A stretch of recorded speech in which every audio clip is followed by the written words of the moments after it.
Welcome back to the Irwin Center here in Austin, Texas.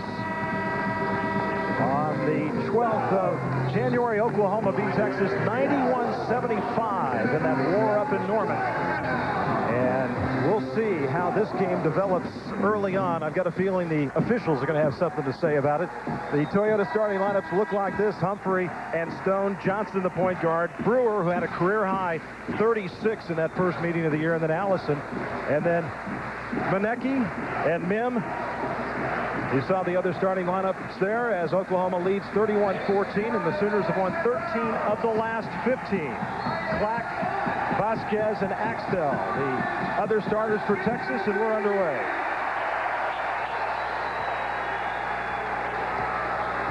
Longhorns in the white, Sooners in the red.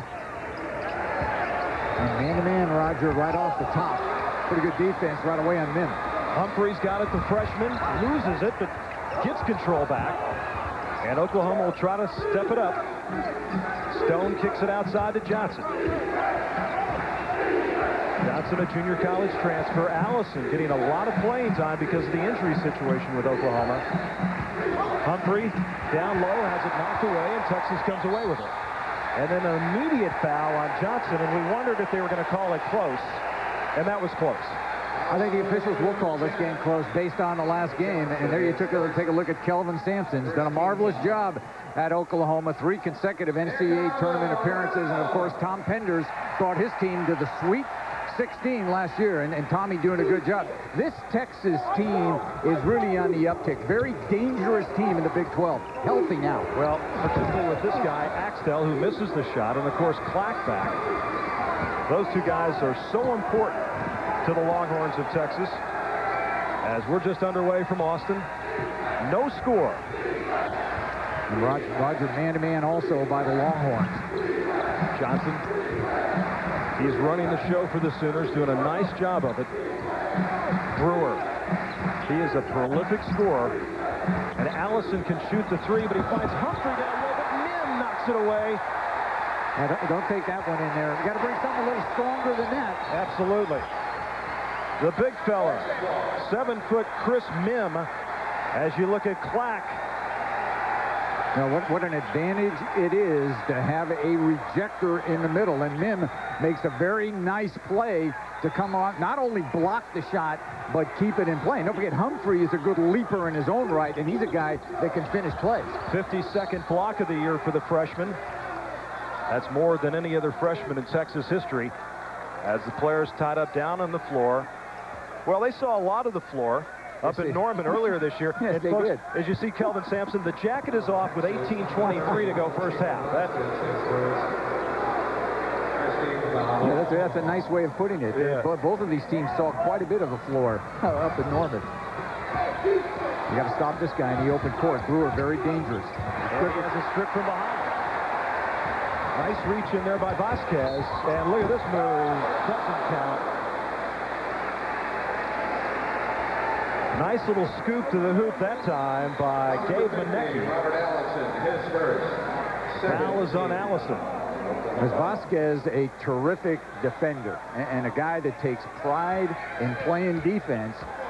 And Manecki can finish plays. And you saw the big guy in the open court. They didn't get the roll, but did the right thing. Take it strong to the glass and try to draw the foul. Manecki just a 58% free throw shooter.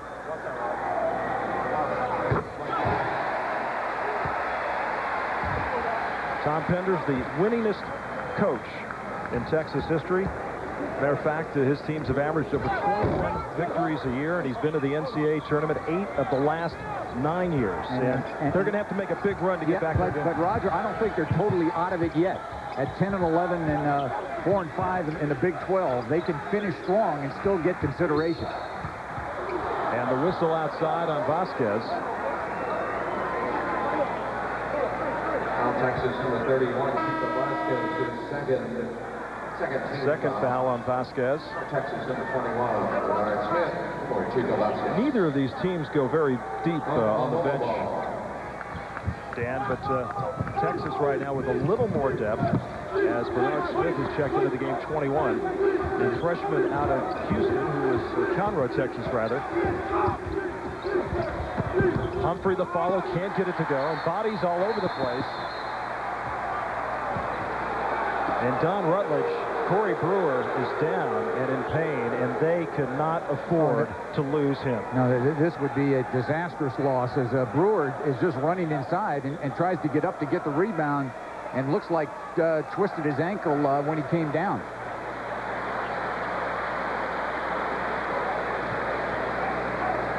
Well, Dan, as you mentioned at the top, they've had the injury problems. Heskett is out for the year with that bad back. Martin is also out for the year with a back bulging disc.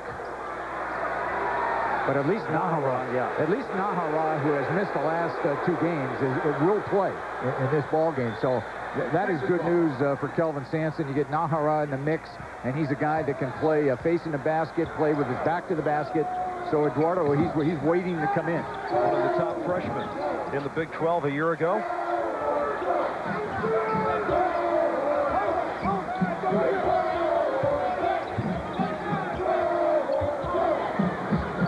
Just 1 point scored so far in this game. The 1 free throw by Manecki.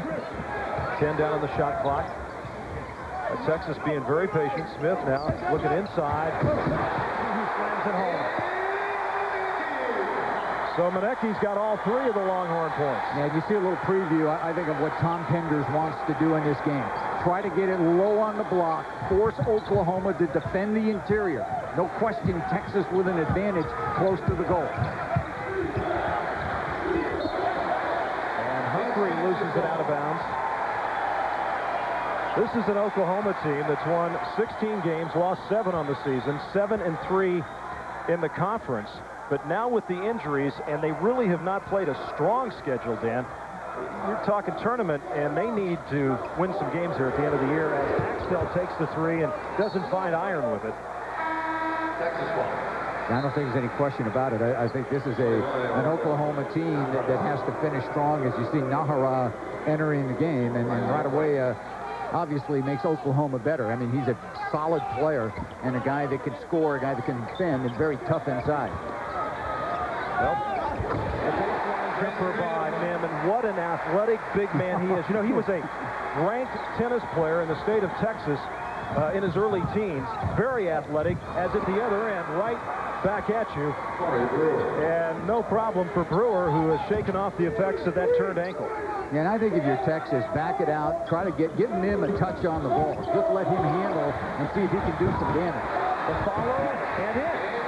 Boy, Manecki battling on the offensive glass. Well, what happens when you give the ball to Mim, Roger, all of a sudden he gets the attention. People come from the weak side and next to the ball. Oh, Johnson all the way through. He can't get it to go.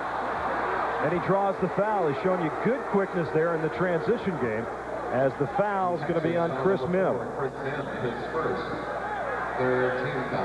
Yeah, Gabe Manecki very active on the glass, and when his man comes to help on Mim, all of a sudden Manecki all alone to get the easy follow. So this is a very strong rebounding team in Texas against a guard-oriented, quick Oklahoma club that could knock down threes with a tremendous guard in Corey Brewer.